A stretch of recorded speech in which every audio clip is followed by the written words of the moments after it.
Welcome everyone to today's webinar, Deprescribing Why, Who, and How. This is the second webinar in the Managing Meds and Minimizing Risk, What You Can Do webinar series. Today's webinar is facilitated by the Loop Fall Prevention Community of Practice.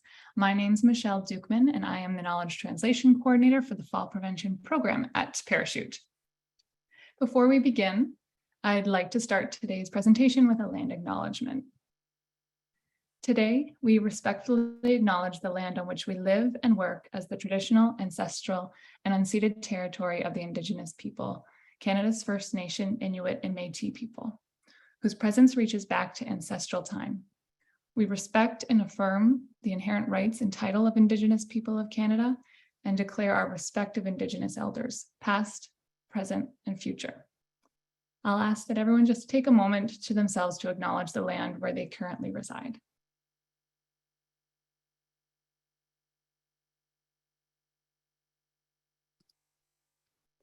Next, I'm going to cover a few housekeeping items. During the webinar, if you have questions about the technology or things in general, please type them into the chat box. My colleague Marguerite will be monitoring this space. If you have questions for our presenters about the webinar content, please submit them through the Q&A box. They're going to be answered at the end of the webinar, and you'll only be able to view the questions you have asked, not the questions posed by other participants. And another big question we often get: this webinar is being recorded and the link will be sent out to all participants in a couple of days, along with the link to the presentation slides. You can view previous webinar recordings simply by heading over to the webinar page on Loop, or you can visit Loop's YouTube channel. I'd like to now introduce our presenters. Dr. Elizabeth Rhynold, rural geriatrician in South West Manitoba with Prairie Mountain Health, and Dr. Shanna Trenaman, pharmacist and assistant professor with the College of Pharmacy at Dalhousie University. You can find a complete bio for our presenters on Loop. So without further ado, I'll let you both take it away. I'll stop sharing my screen and let you share yours. Excellent.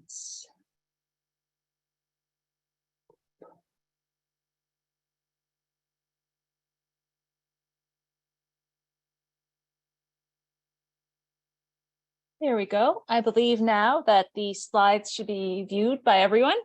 Yep, and I'd like to say greetings to everyone who's joining today. We are delighted to share with you our talk, Deprescribing Why, Who, and How. Before we begin, I think it's important for us to acknowledge our privilege to live and work in Canada. I'm presenting from Halifax, Nova Scotia, which is in Mi'kma'ki, the unceded ancestral territory of the Mi'kmaq people. And Elizabeth will present from the traditional territory of the Cree, Dakota, Ojibwe, Oji-Cree, and Métis within Prairie Mountain Health. Our plan for our time with you today is to discuss the relationship between falls and medications, to recognize the role of frailty in the relationship between falls and medications, and some description of how to identify medications that may increase risk of falls. We'll end our presentation with details of deprescribing medications, with some examples first of anticholinergic medications, and finally a case study of deprescribing benzodiazepines. Please find our disclosures here. These financial disclosures refer to grant funding for research and quality improvement work. So now to get into it. Falls can happen to anyone at any time, but older adults assume the greatest burden from fall-related injuries, as falls are the most common cause of injury among older Canadians. Estimates suggest that 1 in 3 older adults will fall at least once a year.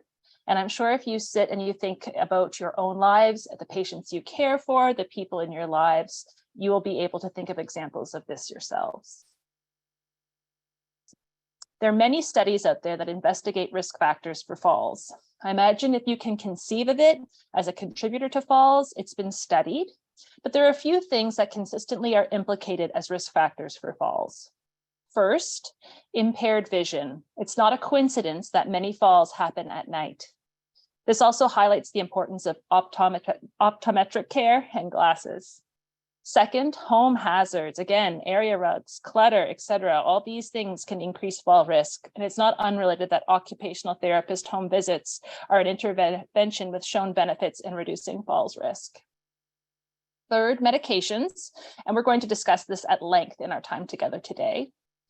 Fourth, weakness or impaired balance. This increases risk of falls and can be challenging to address due to underlying health conditions, challenges finding or attending physiotherapy appointments, and among others. And last, chronic conditions. They have many ways that they can affect vision, balance, strength, medications used, among others, all of which can lead to an increased risk of falls. I show here a really nice table from a publication by Dujong et al. In 2013, which shows drug classes that have commonly been believed to be associated with an increased risk of falls, and it then shows the odds ratios or the likelihood of those associations. The review found that antihypertensive medications in general, diuretics specifically as an antihypertensive class, sedative hypnotics, including benzodiazepines, antipsychotics, antidepressants, and NSAIDs were all associated with an increased risk of falls. Certainly, these odds ratios demonstrate a statistical significance, but it doesn't tell us why these classes of medications are associated with an increased risk of falls. If we consider the medications and their therapeutic effects, and the conditions that they treat, we can draw some likely conclusions as to how these medications are related to increasing risk of falls, but it can be a very helpful cue when we see these types of medications to consider what are people's other fall risks, maybe specifically from the list of risk factors I showed in the previous slide, and contribute all those contributors together will help us make good decisions about how to manage people's risk of falls. Now I'd like to invite Elizabeth to take us through the next bit of our presentation.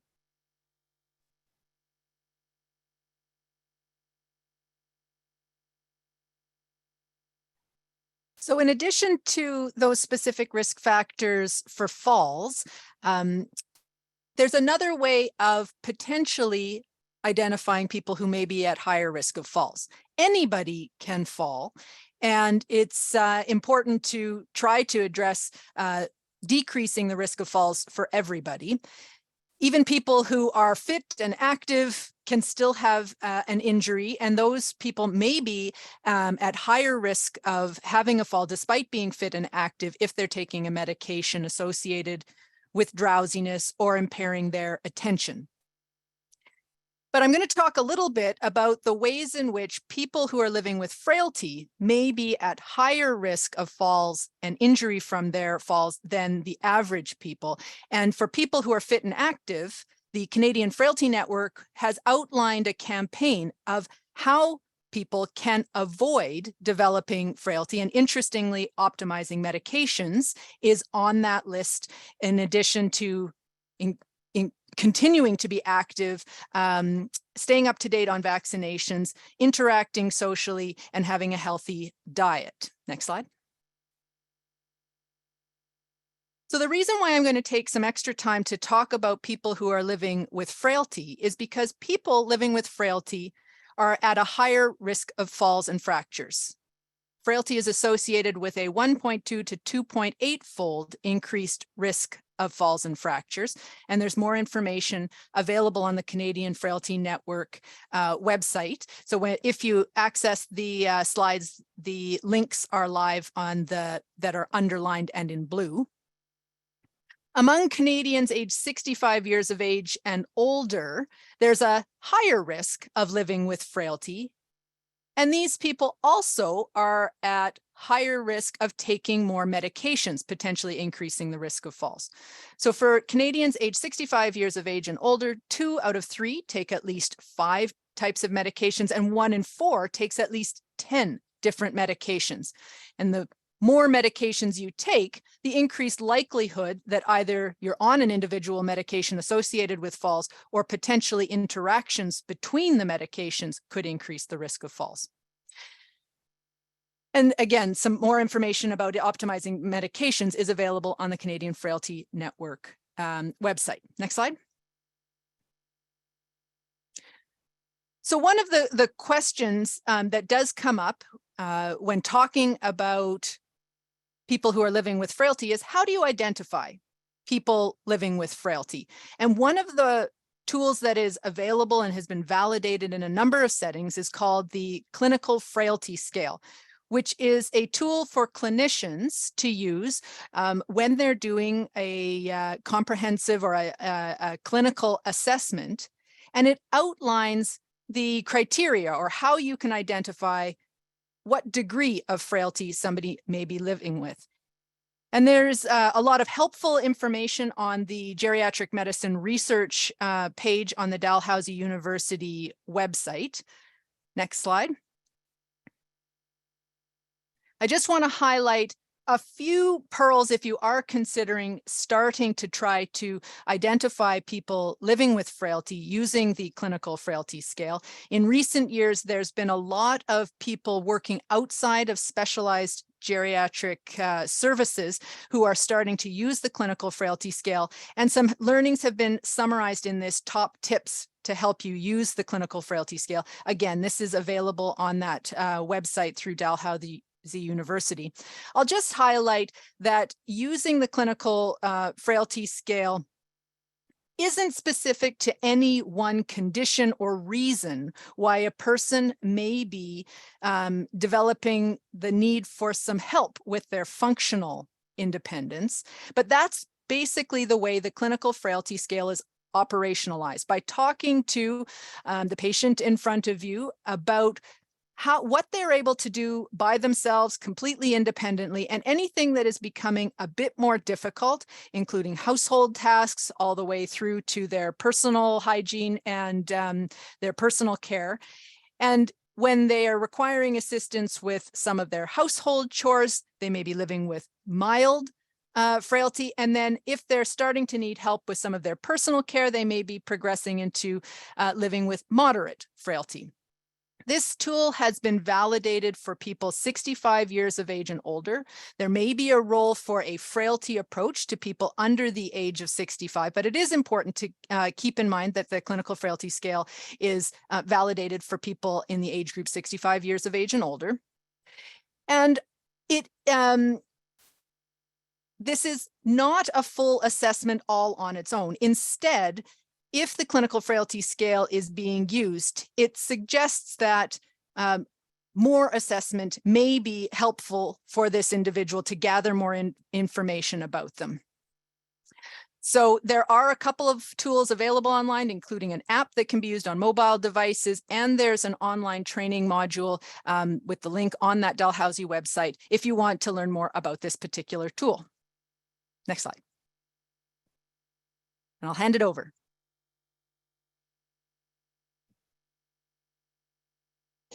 So now to get back into identifying medications that may be involved with an increased risk of falls. We heard a lot about the clinical frailty scale, and one of the things that we can use to really interrogate someone's functional status is the Comprehensive Geriatric Assessment.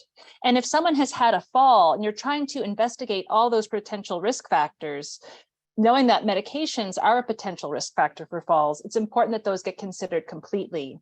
And I think that the best or maybe easiest way to consider someone's holistic health and how medications could be influencing all aspects of health, including contributing to an increased risk of falls, is through the lens of the Comprehensive Geriatric Assessment.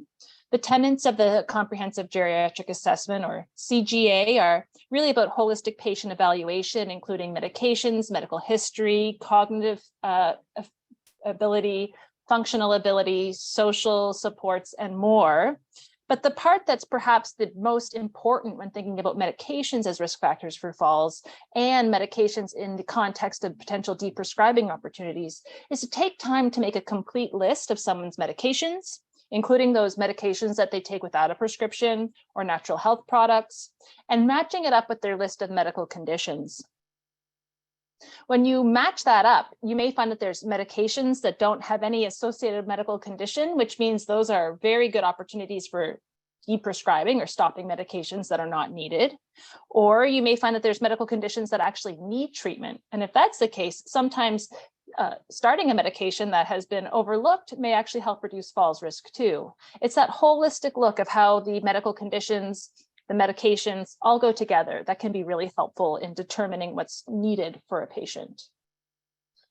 But it's more than just that list of medications, because sometimes people end up on a list of medications for years and years and years, and it seems like 5 years ago everything was fine, or maybe 10 years ago everything was fine, but then all of a sudden something changes. And that gets complicated because as we age, we change too. We have a term that we call pharmacokinetics, which refers to all the ways that our body modifies or acts upon drugs. Drugs get absorbed, they get distributed throughout the body tissues, they're metabolized in preparation for excretion. All aspects of pharmacokinetics can be affected by the aging process. And in fact, women are more affected than men. And that allows older women and men, and in particular, older women, to end up with higher concentrations of drugs in their bodies as they age. This is why a medication that's been used and has worked well without any sort of unintended consequences or adverse effects for years and years can all of a sudden cause a problem that prevents the medication from being tolerated or may result in an adverse effect such as a fall. We also have pharmacodynamics, and pharmacodynamics is a word that we use to refer to how drugs act on the body.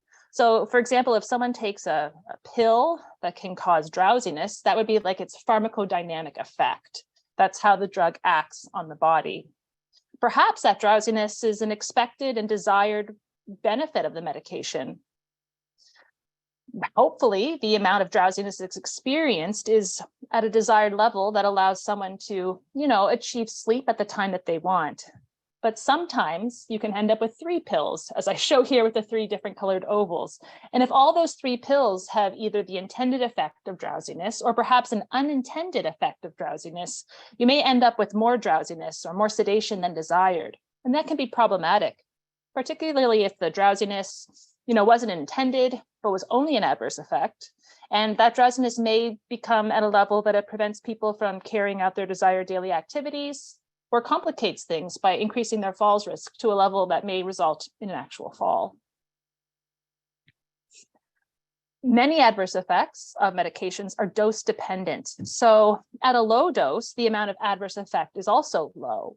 But as we age, and I mentioned those pharmacokinetic changes, the amount of drug that is actually experienced by the body increases. So when you had originally experienced a low dose and a low risk of an adverse effect, all of a sudden that drug concentration increases. You can kind of imagine it by climbing up that pink curve there. And as you climb up the pink curve, even though the dose hasn't increased, the actual effective concentration of drug in the body increases. And all of a sudden you get an increased effect and also, unfortunately, an increased adverse effect.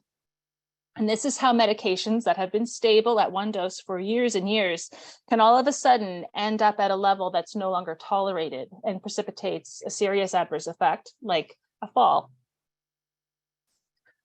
We try to achieve personalized dosing, but we actually don't do a very much work trying to dose medications based on patient-specific size or body composition.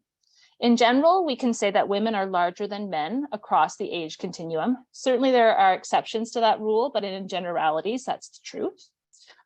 People also have changes in their body compositions as they age. We see typically increases in fat tissue and less muscle mass.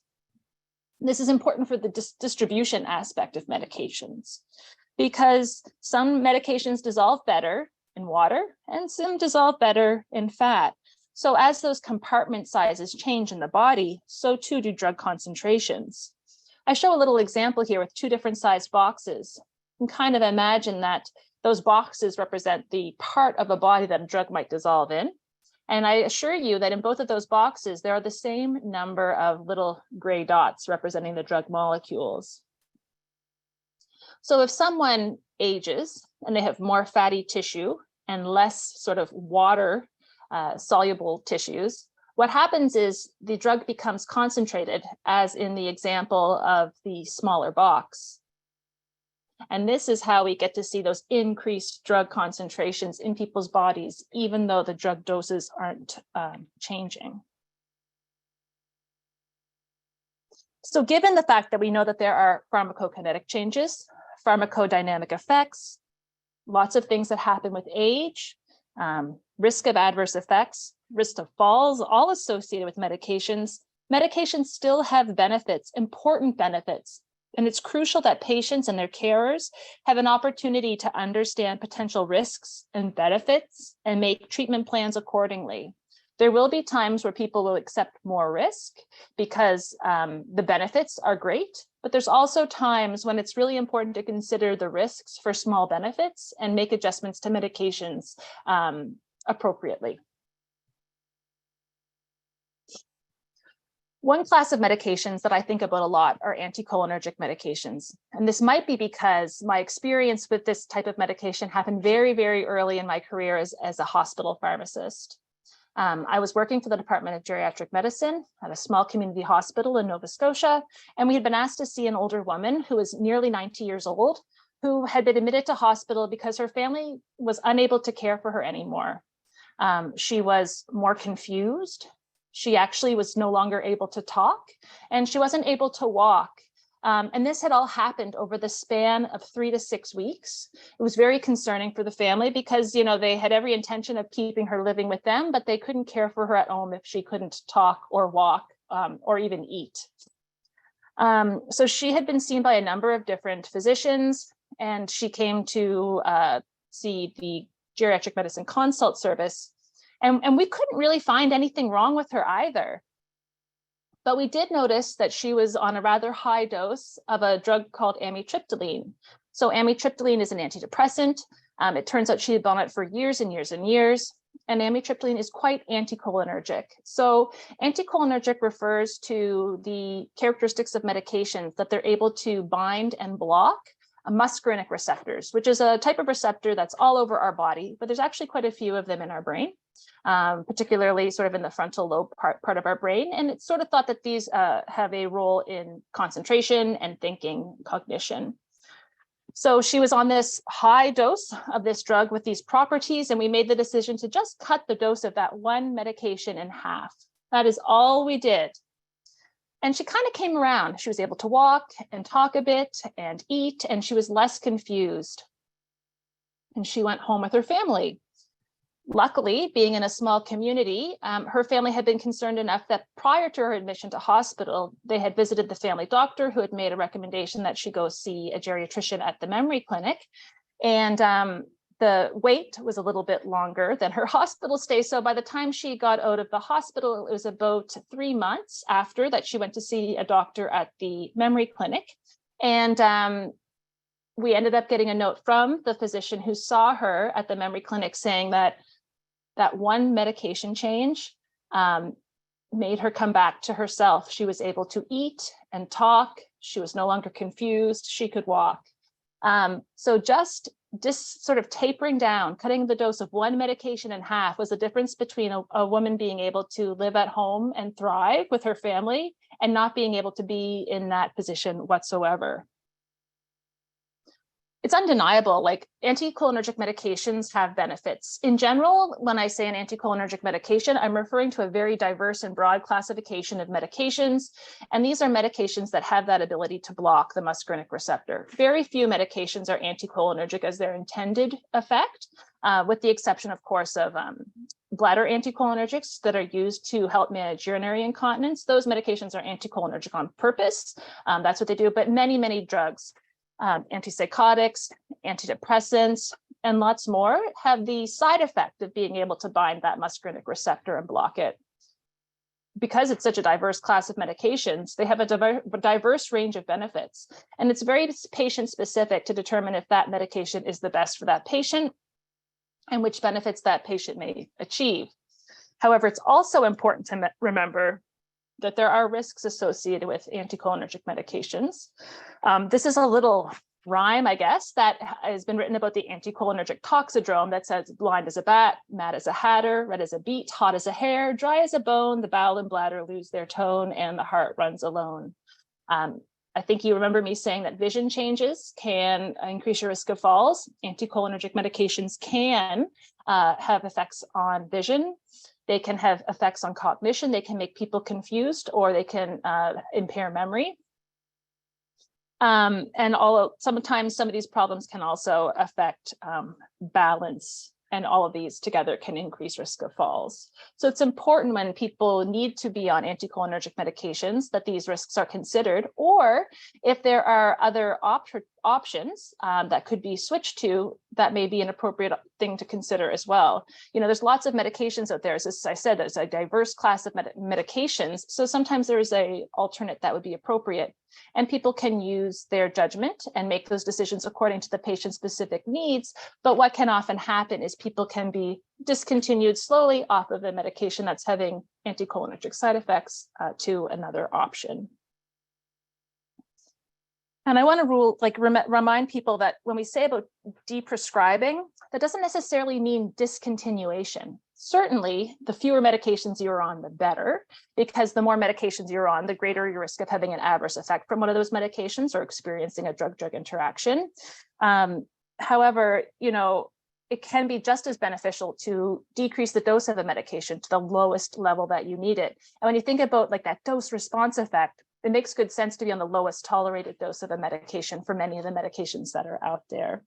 And because I mentioned again, anticholinergic medications are this very diverse class, it can be very, very helpful to use a website like MedStopper to find guidance on how to safely discontinue those medications.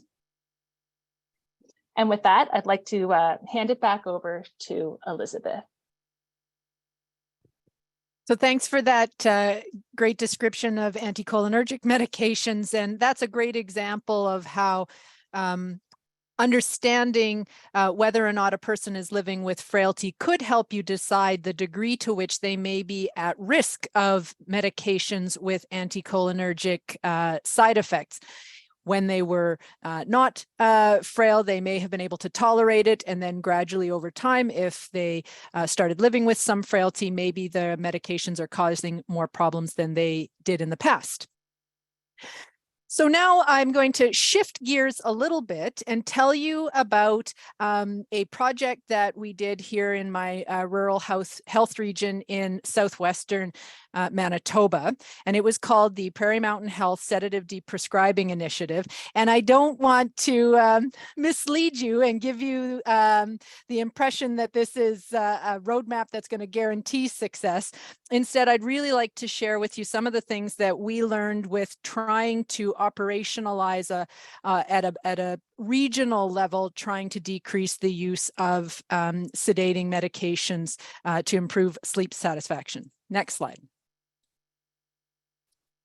So the history behind this is that I was sitting on the PMH Falls steering team, and that my involvement started in 2018. And at one of my very first meetings, they had identified that they didn't really have any actions as a team for addressing high-risk medications that increased the risk of falls. And they really wanted to take on some kind of project or activity that would help to address the identified risk of medications and falls.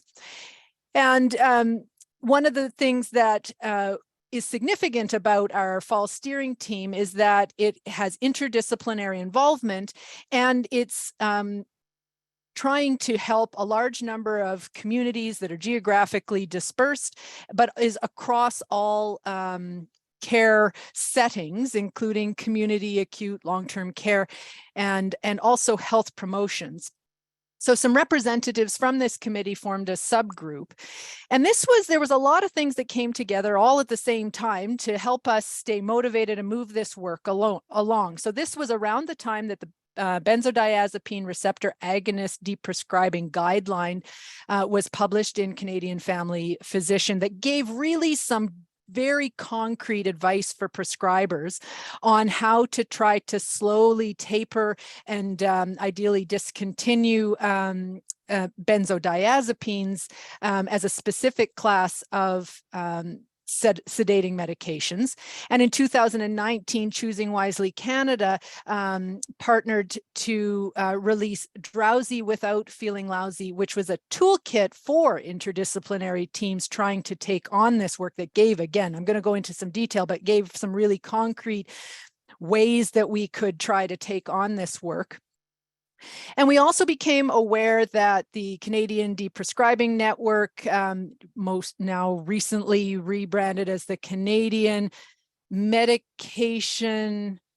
Oh, they've added another word into their name. But anyways, the Canadian Deprescribing Network was promoting a brochure called the set of brochures called the Empower brochures, and the one for providing patients with information about the benzodiazepines and that family of sedating medications was found to actually have been helpful in having a significant number of people provided just with the brochure and directed to talk to their prescriber about these medications. There was evidence to show that provided this information decreased the use of these medications.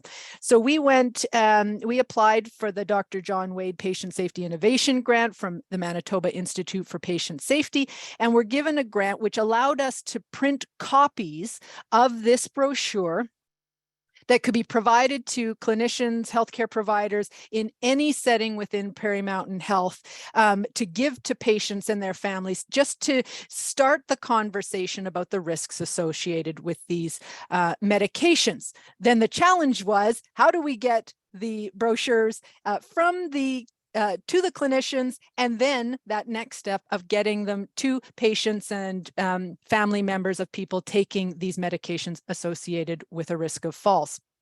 Next slide, please. So we did rely on the advice from the Drowsy Without Feeling Lousy toolkit, and it described a list of key ingredients that were going to help us be successful with this intervention. And I'll just note that throughout these titles, they use the acronym BSH, which is benzodiazepine and other sedative hypnotics. And so this was the class of medications that increases the risk of fall that we were focused on. And I'm going to go through what activities we did for each of these ingredients within our initiative, and then some learnings of what worked well and what things we tried, and what maybe now with the benefit of hindsight, we would suggest other people do in the future. Next slide, please. So we were really lucky because by the nature of our fall steering team, we already had interprofessionals who had their own team contacts. And in our region, the approach we've taken towards falls prevention is a universal falls prevention, which means we recognize that anybody could fall. And we wanted to stay true to that by having an initiative that attempted to not focus just on long-term care or just on acute, but tried to get this information about the risks associated with sedative hypnotics through the use of the brochure to all settings. And the way we started this was with broad staff engagement education. So we did this as sort of our starting point for reaching out to staff working in PMH with in-person education during events that are called skills expos. And at that, we provided, it's sort of a walk up to a booth type education experience. And we provided information that was often surprising to healthcare providers about the risks associated with benzodiazepines. And then we also had an activity that was one-to-one bedtime sleep routine descriptions, where we actually encouraged people to describe their bedtime routine. If they were satisfied with their sleep, we often gathered some really interesting things that individuals were doing to try to have a healthier sleep routine. And then we also worked with, talked to a lot of people who weren't satisfied with their sleep, and we had interesting observations, but really engaged them in conversations. And often some of those staff members were taking some of these higher risk medications. And so it was sort of a mini engagement about their own health as well as the health of their patients. And then we also engaged staff in education through multiple pilot sites and settings, sort of all at the same time, working on our bundle of education, sort of a roadshow, working out the messages, getting that feedback about what information about the risks of these medications was surprising to people, and working through that similar bedtime routine activity as a way to kind of make the whole experience more interesting and memorable to staff members. And we also had an upstream approach to our sedative deprescribing initiative because we had the benefit of working with Brandon University fourth-year nursing students during a semester-long community health project. And that went on to being sort of a partnership with Brandon University in their actual curriculum development in this area. So I have this little snapshot of some old tweets, but one of the things we did when people allowed us is we would tweet out some of people's bedtime routines, and one colleague shared how she does square breathing, and this was just something we were able to share with others about something that helps at least one individual with their sleep routine. Next slide, please. So the next thing from the toolkit was achieving consensus regarding indications, risks, and benefits for benzodiazepines and other sedative hypnotics in older adults. And we really relied on the information and tried to be consistent with the information provided in that Empower brochure, because that was the resource we had available to give to staff. And also it had the evidence base of being beneficial in the Quebec study in the community. And when we were talking about the risks associated, there's a question in the brochure, which is this medication is the best available option to treat my symptoms. The answer to this question on the next page really nicely outlines the risks associated with taking this class of medications. And it was a surprising information to a lot of people who either were encouraging patients to take these medications or were themselves taking them. So these medications are associated with a 5 times increase in difficulties with memory and concentration, 4 times increased risk of feeling tired during the day, 2 times more likely to experience falls and fractures, especially the hip and wrist, 2 times more likely to have a motor vehicle accident, and increases the risk of developing difficulties holding their urine. So we really tried to be focused in the message about the risks because we were finding this wasn't information that people knew. Next slide, please. So when we were trying to communicate the information about the use of these medications, we were able to develop a couple of tools for different settings. One was a resource book that was for long-term care teams, the nursing staff, but also we found that it wasn't just about the nursing staff needing this information. It was important to include the healthcare aid staff and also the allied health, so that everybody was working from the same basis of information, especially when they were talking to families. If a resident living in long-term care was frustrated with their sleep, that nobody on the team was sort of undermining the message by saying, oh, there's a safe option for that. They can just take a sleeping pill. It was important for the whole team to receive the information. We also developed some charting forms, 2 care plan and 2 other documents that teams could use as they were working with individuals to try to decrease the benzodiazepines. And then really great branding. Our health promotions group created quite attractive summaries of the risks and benefits of these medications, and some other education material about what the alternatives were to sedative medications if you are trying to promote sleep.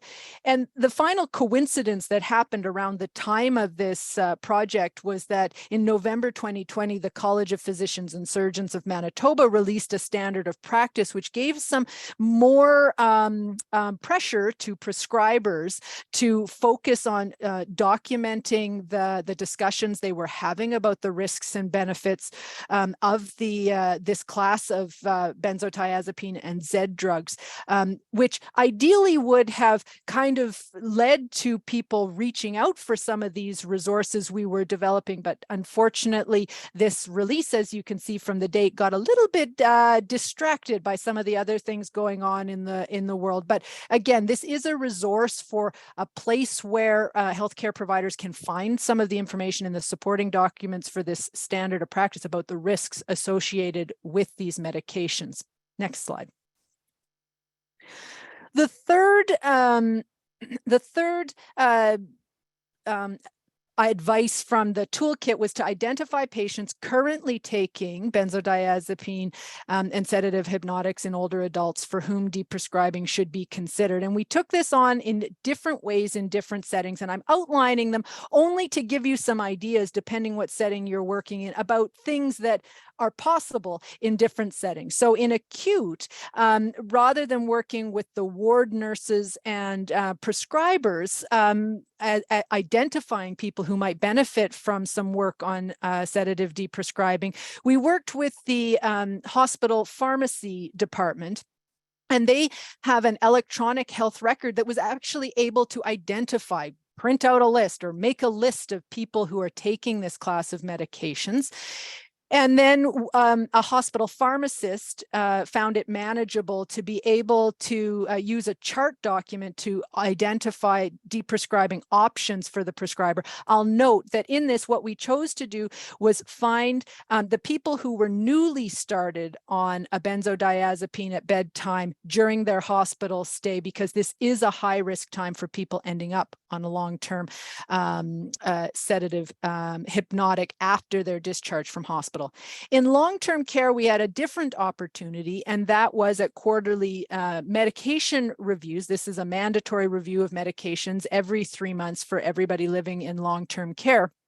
And the consultant pharmacists were able to identify the people who are on this class of medications. And it just so happened, again, right around this time, we had more consistency in the consultant pharmacists that we were working out. So it just was amenable to a project like this. Next slide, please. And then number 4 in the toolkit was engaging patients in shared decision making. So for this, as examples of things we tried, I'll share a couple things we did on the community. We have one electronic health record that is used by more of the primary care providers in our region. It's called Accuro, and we worked with the regional primary care electronic health records department to get these resources uploaded right into that electronic health record. And we developed some new ones, including some communication with the community pharmacies. So if a patient were going to work with their prescriber on deprescribing a sedative, the community pharmacist could be faxed some information so that if questions came up, again, everybody was sort of understanding the purpose of the taper and why it was being taken on. And we created a flag so that if one provider working with this patient using this electronic health record provided the patient with the handout, the Empower handout, other providers working with them would know at least that it had been provided. They may not have consistently remembered or read the brochure, but at least there would be some flag. It's the ZZZ in that little box at the bottom there. There was a flag to let people know that this conversation had been initiated, with the hope that you could build off these conversations. Next slide, please.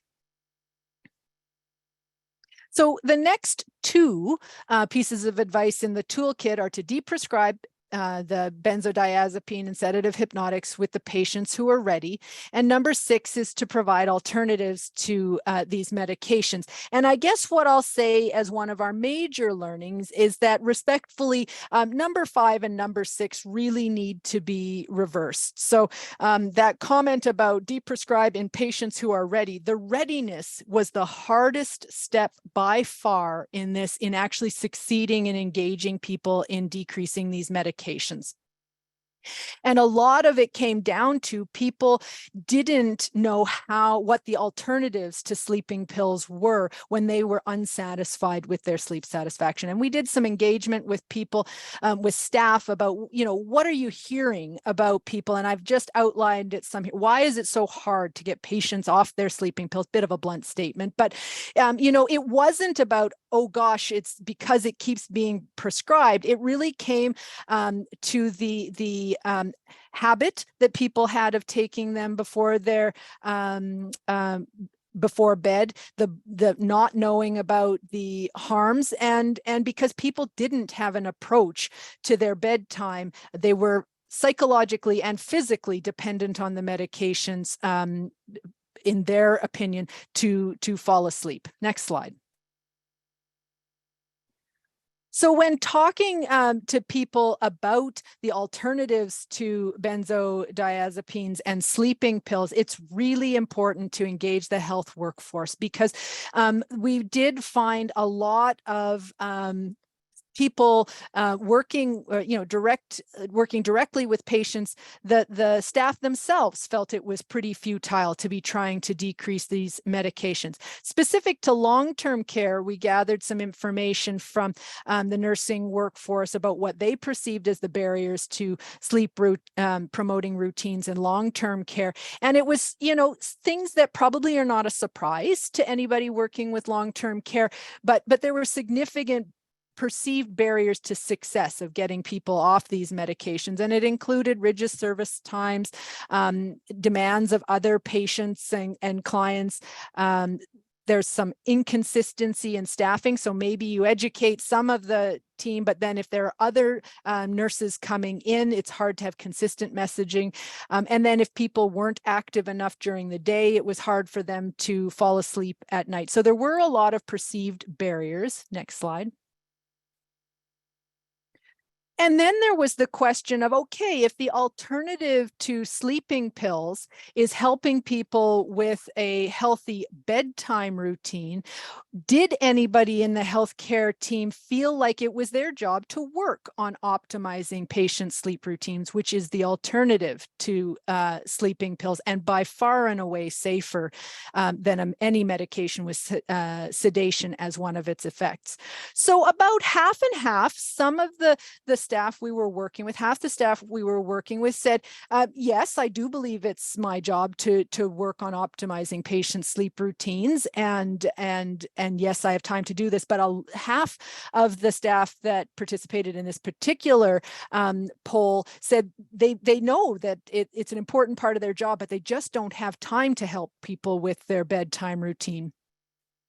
And then a similar variation on that was asking them, okay, what level of sleep promotion engagement does best apply to you as somebody working with patients who are on a sleeping pill or want a sleeping pill? And some of them said, so everybody agreed they had time to screen for people who would benefit from more work on their bedtime routine. And many of them said that they would be willing to provide the handout, that Empower brochure, but very few of them felt that their workflow had time for getting into the details one-on-one with patients about how to improve their sleep routines. Next slide. Through this initiative, we did generate some tools to help staff with some of alternatives to benzodiazepine and sedative hypnotics. And in acute care, there was a really interesting partnership with a nursing instructional associate from Brandon University, a very experienced nursing instructor who over the years had refined a list of 27 things that acute care nurses can do to support their patients' sleep routines. And she broke it down into things that can be optimized in the environment, patient-specific factors, and comfort measures. And it was really great to be able to make this a region-wide document that could be referenced. And also it was shared with the Brandon University nursing trainees. Next slide, please. And then again, our partnership was with health promotions was really exciting and something that I personally hadn't partnered with before. So my take-home message is I really think the future for benzodiazepine and sleeping medication deprescribing is about working on what do we have for helping people with alternatives to sleeping pills to improve their sleep satisfaction. And I sort of think of it as safe sleep promotion. So I think we need to move towards empowering more clinicians to have the skills, confidence, and time to coach individuals and groups on sleep promotion. For older adults living with frailty, as we sort of talked about in the beginning, it is important about comprehensive assessment because there are likely multiple factors impacting their risk of falls, the reason why they're taking the medications they take and why they may have sleep dissatisfaction, and then coming up with individualized strategies. But even for everyone, there is benefit to coaching on that sort of 1 hour before bed magic hours. And the way that we sort of operationalized that with health promotions was taking those ideas, those things that other people do to help with their sleep routine from all that staff engagement. We put it into a bit of a bundle to inspire people. And then we made a worksheet that either in groups or one-on-one clinicians could outline a patient's current sleep routine and then work on some SMART goal, incorporating sleep promoting routines into that regular bedtime as a starting point for that alternatives to sleeping pills. But it is something that is time consuming and individualized. And I think only after that scene setting has been done, setting people up for success, is the deprescribing, is it time for the deprescribing for the patient who are ready. And in some ways, what we learned is that's the easy part. Getting, a prescriber, once the person has the confidence to try to follow through on a very slow taper, as described in the benzodiazepine deprescribing guideline. That's the easy part of the process. There's a lot of work to be done with people taking these medications. And that can be done by a number of different disciplines and clinicians in the system, and probably a number of them working together. Next slide. So believe it or not, we're doing well for time. So I'll just summarize our conclusions. Many common medications are associated with an increased risk of falls. The clinical frailty scale can be used to identify people who will benefit from increased attention to falls prevention, and this includes optimizing their medication use. Anticholinergic medications have adverse effects that may increase the risk of falls. Helping individuals gradually decrease their use of sedating medications will be more successful if they can be supported to increase their sleep satisfaction.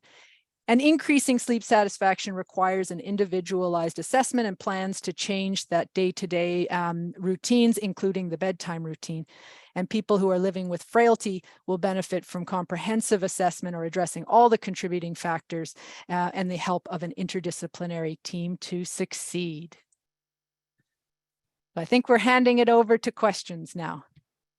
Excellent. Thank you both. Perfect timing. I'm just going to share my screen now and go over a couple of items before we get into the Q&A.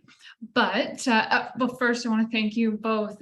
Incredible presentations. So much to learn from that, from the basics, but then also all of the learning experiences is really something that I think our participants can take away from today. We did have a few participants put their questions in the Q&A, so we'll get to those in a second. I just wanted to take this moment to remind everyone that the third webinar in the series is on December 7th, where Pam Howell, Cheryl Sadowski, and Denise Beaton will be taking a deeper dive into medication contributions to falls and deprescribing considerations, looking at deprescribing from a public health viewpoint and discussing the interdisciplinary approach to deprescribing. And you'll be sent the link to register for that webinar in the follow-up email that you get with the recording and the link to the slides and everything. So with that said, I'll move back to the Q&A portion of the webinar. I'll share the first one there. Shanna, I think one participant was asking if you could share the MedStopper link that you were referring to in the chat. If we don't have it right now to put in the chat, I can also send it out with the follow-up email. Yeah, it's just that it's medstopper.com. I can put it in the chat, I think. Awesome. The same person had a question. They said, you also mentioned that pharmacokinetic changes is more pronounced with women versus men. Do you have any reference so one can get more details? So that's a great question. This is something that's sort of a significant interest of mine and a portion of my own research. I will do some self-promotion and I will put a link to one of my own papers in the chat that explains some of the differences in the lens of metabolism of anticholinergic medications. Awesome, thank you. I'm gonna jump back to a question that was asked earlier, and thank you, Elizabeth, for providing a written answer to this. I'm going to read it out so that those on the line can see what the answer is. So the question was, should cognitive decline, i.e. dementia, be included in risk factors for falling? And Elizabeth says, yes, cognitive decline is an important risk factor, both because there could be medications contributing to those cognitive symptoms and are often associated with increased fall risk. And dementia itself is associated with falls and the need for more comprehensive care to reduce preventable harms. I don't know if either of you want to add any to that. I think it's a nice succinct answer. So thanks, Elizabeth. Yeah, no, it is a long list of risk factors that or factors that can increase the risk of falls, and they often go together. So frailty, it can include people who are living with dementia as they're needing more functional support. And so that's where the benefit comes from, identifying folks that for any reason, including dementia, are becoming more complicated, and then doing the deep dive into all the contributing factors that might be increasing their risk of falls.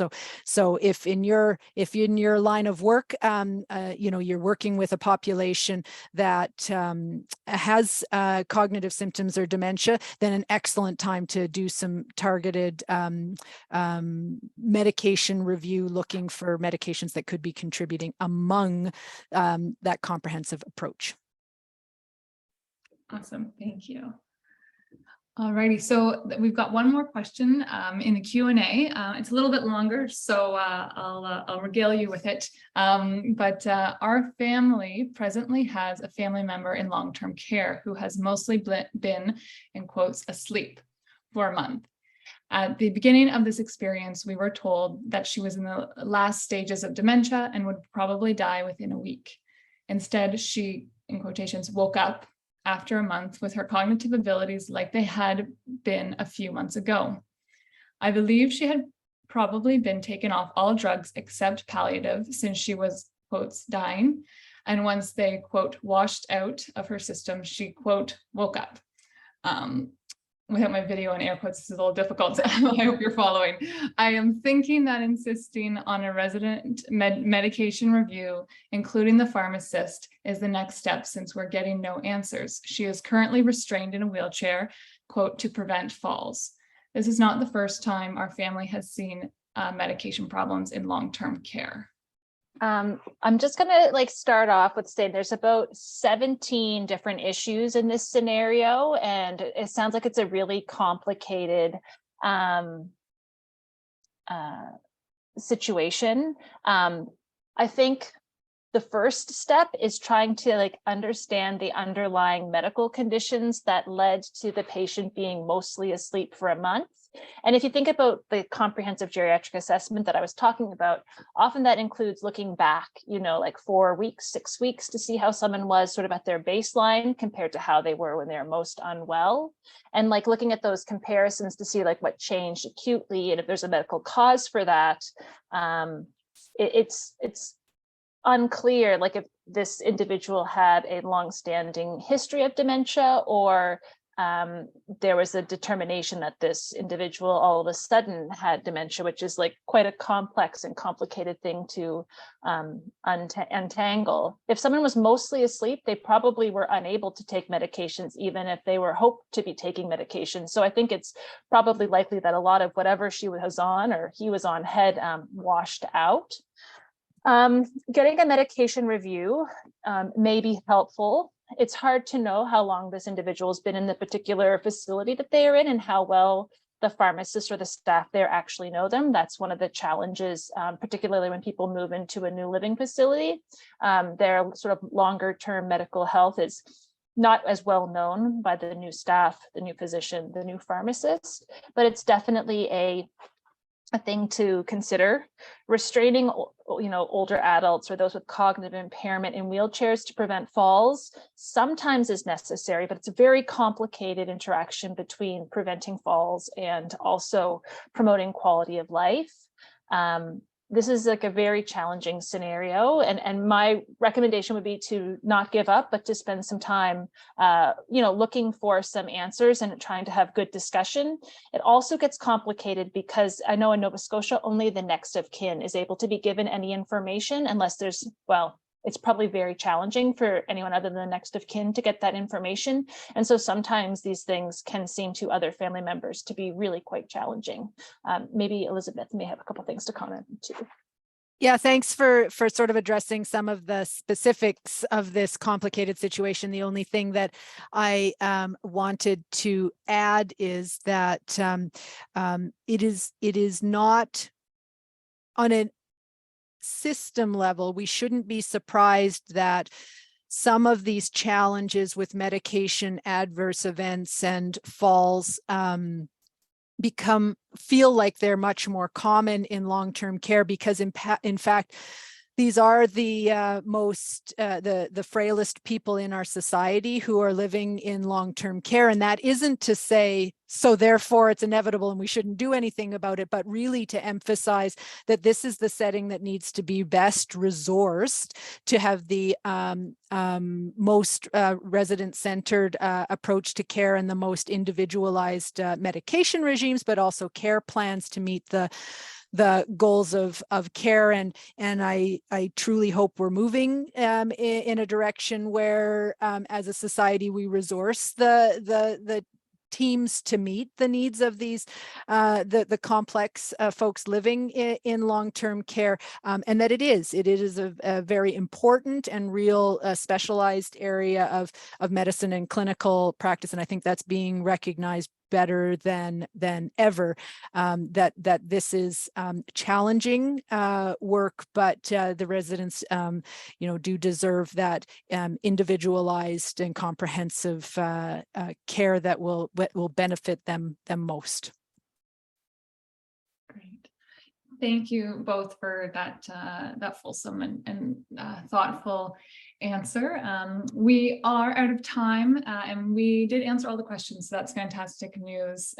Thank you again, everyone, for being here, and thank you to Elizabeth and Shanna for such a fantastic presentation. I know that sentiment is shared in the chat, where you have lots of compliments on the presentation, so thank you again.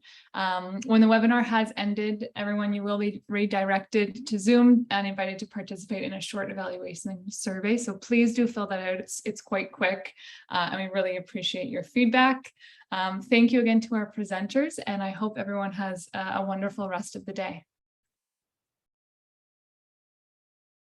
Bye, everyone.